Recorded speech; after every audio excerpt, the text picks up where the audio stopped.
그러면 우리 보통 한국에 보면은 유행하는 게 테마주, 네네. 뭐 대선 테마주니 무슨 바이오 테마주니 뭐 여러 테마주들이 있고 또 작전주라고 해가지고 뭐 정보들 개인들이 막 야 이거 너한테만 하는 얘기인데 이거 작전 들어간 주식이야 이런 얘기 많이 하거든요.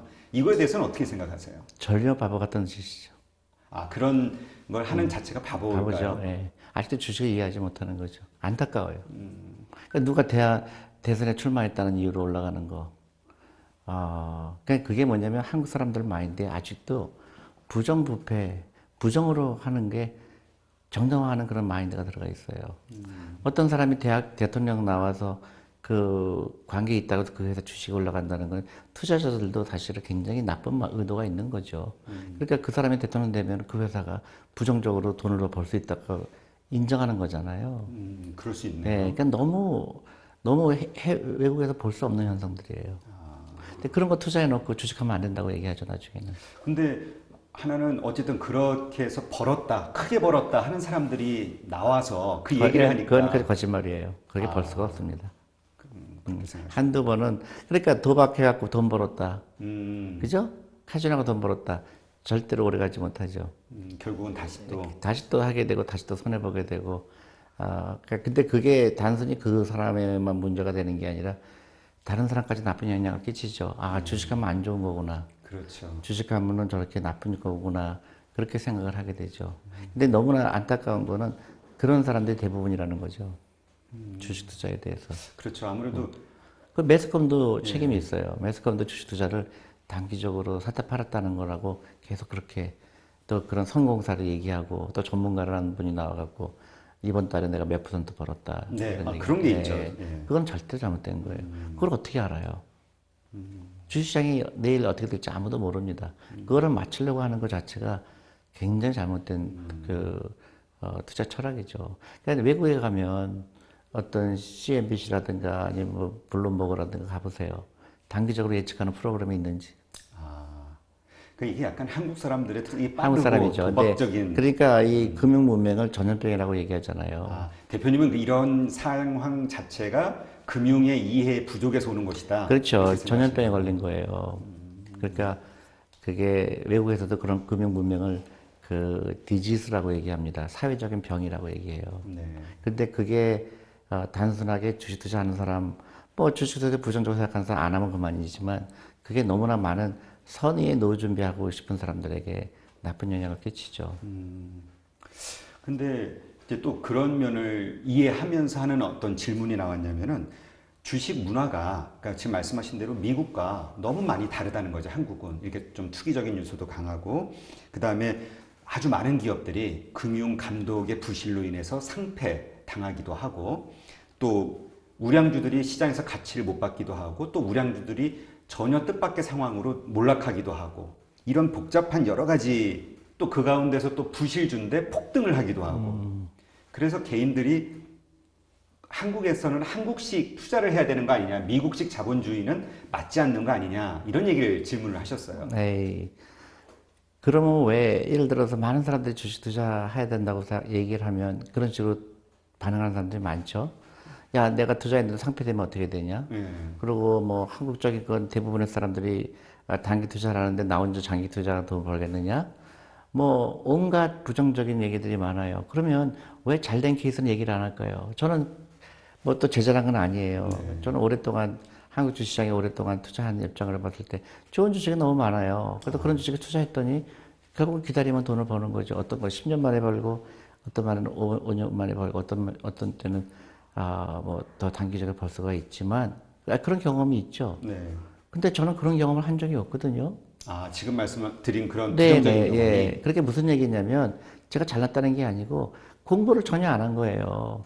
예를 들어서 내가 어떤 기업을 살 때 이 회사에 대해서 내가 흥분을 해야 돼요. 내가 사고 싶은. 이 회사가 뭐 만드는 회사지? 그리고 이 회사의 예를 들어서 영업 보고서라든가 아니면 이 회사의 경영진의 어떤 그 자질이라든가 저는 너무너무 흥분되는 게 많아요. 근데 그런 거 전혀 보지 않습니다. 가격만 봐요. 그다음에 그래프만 봅니다. 그 회사에 대해서는 전혀 몰라요. 그러니까 이론적으로 그럴듯하긴 하죠. 뭐 내가 샀는데 없어지면 없어지는 회사 당연히 있죠. 네. 근데 그런 데를 투자하면 안 되죠. 근데 그게 생각보다 그렇게 어렵지 않아요. 그러니까 많은 부정적인 한 사람들은 자기 얘기가 아니에요. 남 얘기고, 들은 얘기. 들은 얘기고, 그 다음에, 자기는 하기 싫은데, 딴 사람이 하기 안 했으면 좋겠는 거예요. 딴 사람 부자 되는 게 싫은 거예요. 부자 되는데 주식 투자하지 않고 부자 되는 사람은 거짓말이에요. 그런 부정적이 있다 그러면, 이제는, 저는 너무너무 힘든 거예요. 너무 그런 사람들 설득하려고 하다가, 이제는 안 되겠구나. 제대로 된 사람이라도 데리고 가야 되겠다는 거죠. 대신에 이제 주식 투자는 철학이죠. 기술이 아니에요. 아, 근데 보통 트레이딩 혹은 무슨 주식 기술, 투자 기술 이런 절대 걸 기술이 많이 아니에요. 얘기하는데 그러니까 어렸을 때부터 해야 되고요. 누구보다 제일 먼저 사고 누구보다 제일 늦게 팔아야 되는 철학이에요. 그다음에 어렸을 때부터 주식에 대한 그 흥분되는 거죠. 야, 이런 회사를 내가 예를 들어 아마존이 될 수도 있고 삼성전자가 될 수도 있고 아니면 뭐 여행주가 될 수도 있고 뭐 스튜디오 드래곤이 될 수도 있고 너무너무 흥분되는 주식들이 많은 거죠. 근데 그런 거를 찾으려고 하는 노력이 필요한 거고 오랫동안 투자해야 되고 그다음에 분산 투자해야 되고요. 그다음에 여유 작업으로 투자해야 되고 그런 아주 굉장히 심플하지만 좋은 밸런스된 라이프를 사는 거죠. 근데 내가 한국에서 만난 사람 중에서 99%가 그렇게 생각을 안 해요. 금융 문명이죠. 안타깝죠. 근데 그 저도 이렇게 보면은 그 말씀하신 가운데 그게 데이 트레이딩이 될지 혹은 뭐 주간이 될지 모르지만 어쨌든 사고 팔고 해서 남는 이득 가지고 생활비를 쓰든 그건 불가능해요. 아니면 뭐 예, 그런 분들이 의외로 많이 있는데 많죠. 예, 왜냐면 그럴듯하거든요. 그렇죠. 그러니까 예, 예, 올라갔을 때 팔고 내려갈 때 사고 그러면 내가 뭐 오늘 2만 원 벌고 10만 원 벌고 또 어떤 좋은 날은 30만 원도 벌고 불가능해요. 주식시장은 절대 그렇게 움직이지 않아요. 네. 그러면 누구나 다 떼부자가 될 수가 있죠. 그러면 일단 그렇게 하는 분들은 거의 실패를 보거나 그럴 확률이 아주 100% 실패 보죠. 그리고 이제 그런 분들로 인해서 이런 부정적인 이야기들이 그렇죠. 예. 주식하면 망한다, 돈 그렇죠. 잃는다. 그렇습니다. 그리고 정확하게 뭐라 그럴까요? 남의 잘못된 거를 보고 나도 하면 안 되겠다 그런 생각을 하는 거죠. 예. 지금 그런 관점에서 또 어떤 질문이 있냐면은 대한민국은 장기 투자나 가치 투자는 안 맞습니다. 왜냐하면 미국 같이 20년씩 장투하다가는 쪽박차기 때문에 20년 투자해서 계속 오를 만한 거 찾는 게 더 힘듭니다. 한국은 며칠 혹은 최대 몇 년 정도만 투자하고 빠지고 딴 거 찾고 또 찾고 해야 됩니다. 이런 얘기가 있어요. 예, 질문 답했다고 생각합니다. 그렇죠? 지금 말씀하신 예, 거예요. 그러니까 안타깝죠.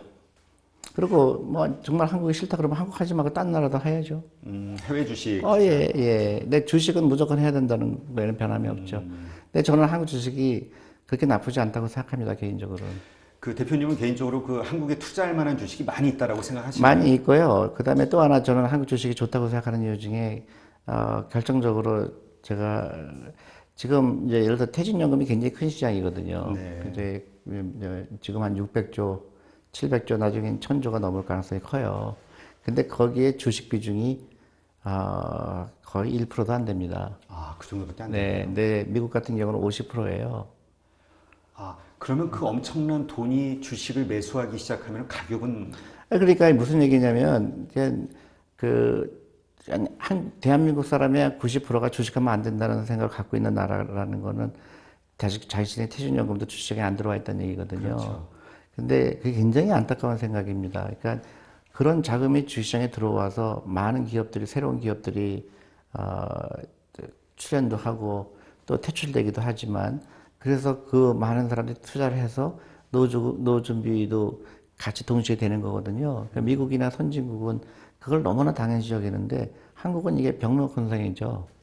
그리고 대부분의 사람들이 그렇게 부정적인 생각을 가질 때가 그 시장이 가장 좋은 시장이에요. 네. 앞으로 이제 금융 문명이 좀 벌어지고 한국이 주식 투자하는 거에 대해서 굉장히 이게 좋은 거라는 거를 이제 알게 될 때, 그리고 그런 자기 퇴직연금이 주식으로 들어올 때, 미국처럼 오랫동안 상승될 가능성이 큰 거죠. 아, 그럴 수 있겠네요. 그러니까 네. 매수세가 늘어난다는 얘기. 네, 단순히 뭐 수급이라는 그런 걸 떠나서 이게 주시장에 돈이 돌아가면 많은 새로운 아이디어가 생기게 돼 있어요. 자기도 돈을 벌고 싶고 네. 또 상장하고 싶고. 근데 이제 주시장이 침체가 되면 상장하고 싶은 사람이 안 생기죠. 그렇죠. 그렇죠. 그러면 기회가 별로 없어지는 거죠. 네. 한국의 주식시장은 1년간 상승하고 8, 9년의 박스권 장세, 그리고 짧게 보면 변동성이 너무나 크기 때문에 개인이 돈을 벌기는 힘들다. 이런 의견을 주신 분도 있어요. 뭐, 1년, 뭐, 그렇게 생각할 수도 있겠지만은, 제가 봤을 때는, 너무너무 일반화시킨 거죠. 그러니까 미국 주식도 마찬가지고, 전 세계 어느 주식도 마찬가지고, 굉장히 침체했다가, 어느 한 기간은 또 굉장히 또 올라가고, 또 좀 침체했다가, 미국도 마찬가지로 리만 사태 때부터 그 전에는 올랐다가 또 많이 침체했다가 또 결국 올라가잖아요. 그래서 무슨 얘기냐면, 기업의 가치가 올라가게 되면 그 주식 가격은 따라간다는 거죠. 네. 그러니까 이 돈을 버는 기업들이 있느냐 없느냐가 판단하는 거지. 단순히 뭐 주시장 전체적으로 앞으로 어렵고다. 절대로 그렇게 일반화시키는 거 이제 위험하다고 생각하고요. 그래서 항상 투자가 돼야 되고, 그래서 제가 말씀드렸듯이 여유자금으로 투자해야 된다. 여유자금. 그 다음에 꾸준하게 투자해야 된다. 매일매일 투자해야 된다. 그렇게 얘기하는 거죠. 그러면 그 뭐의 변동성을 이겨나갈 수가 있죠. 네.